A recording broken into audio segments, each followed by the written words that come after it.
I didn't go to the light show at the pyramids the night before because we were told that we had to be up, dressed, fed, and in the buses by 5:30.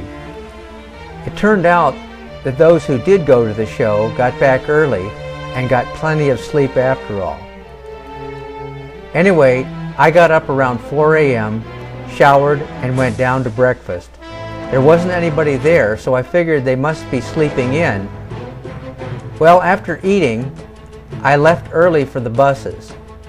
To my surprise, the buses were already full and the people were just sitting there waiting, as if getting a seat an hour early would speed up our departure or something.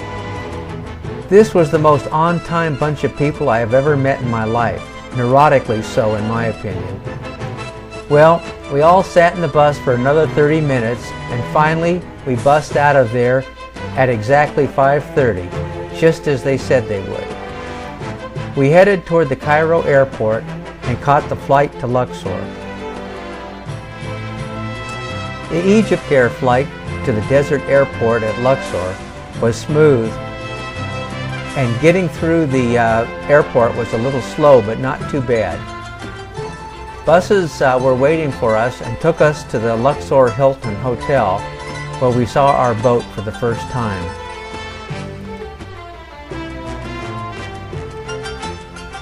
Well, this was a beautiful boat. It was named after a river goddess of Upper Egypt, the Lady Aniket. By the way, the M/S stands for Mizar ship.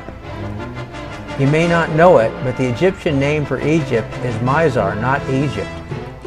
Egypt is derived from the Greek name for Egypt. Mizar is the Arabic name.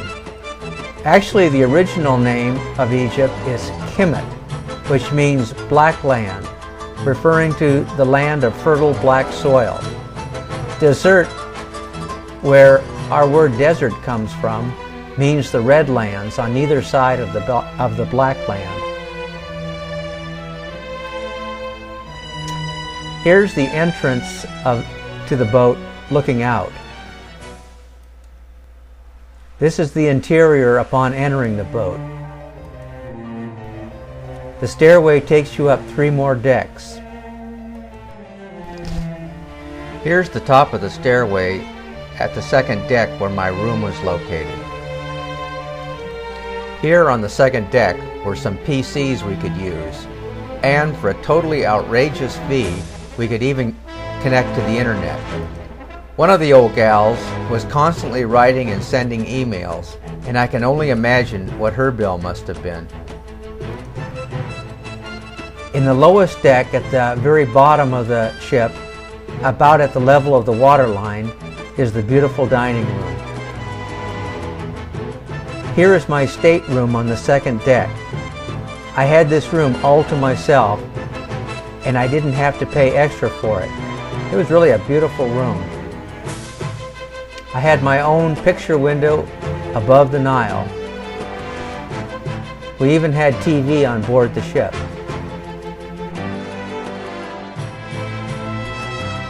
Here's the wading pool on the upper deck looking forward, and a close-up of the pool. The shaded veranda looking aft.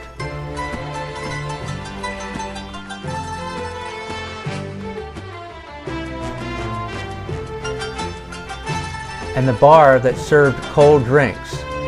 You could even have alcoholic beverages on this boat.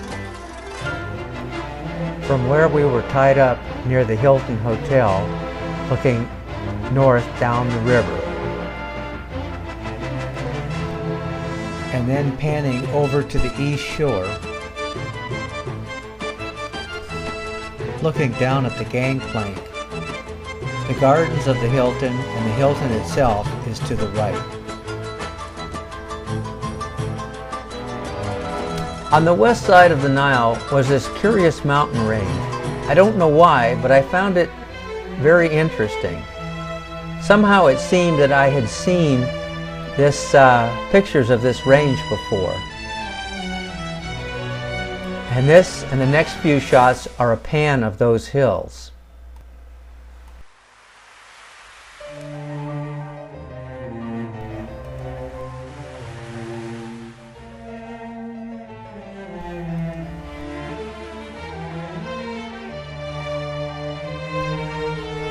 and more shots of the Nile looking north.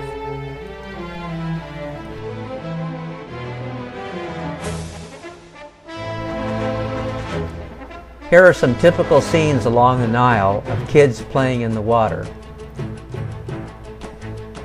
and washing their buffalo.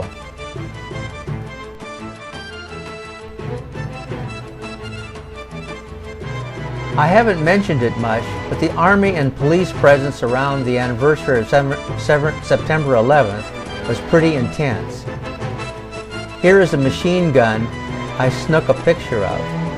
It was mounted on the stern of the boat, and there were about a half dozen young Army guys dressed in 60s-era Soviet-style flak jackets and helmets, whose job it was to man the machine gun.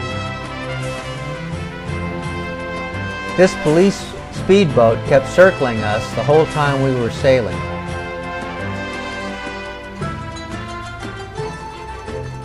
And here is a boatload of women covered in black crossing the Nile in a ferry, just as people have done for countless centuries. The culture is pretty conservative outside the big cities, and the women go in black robes covered from head to foot.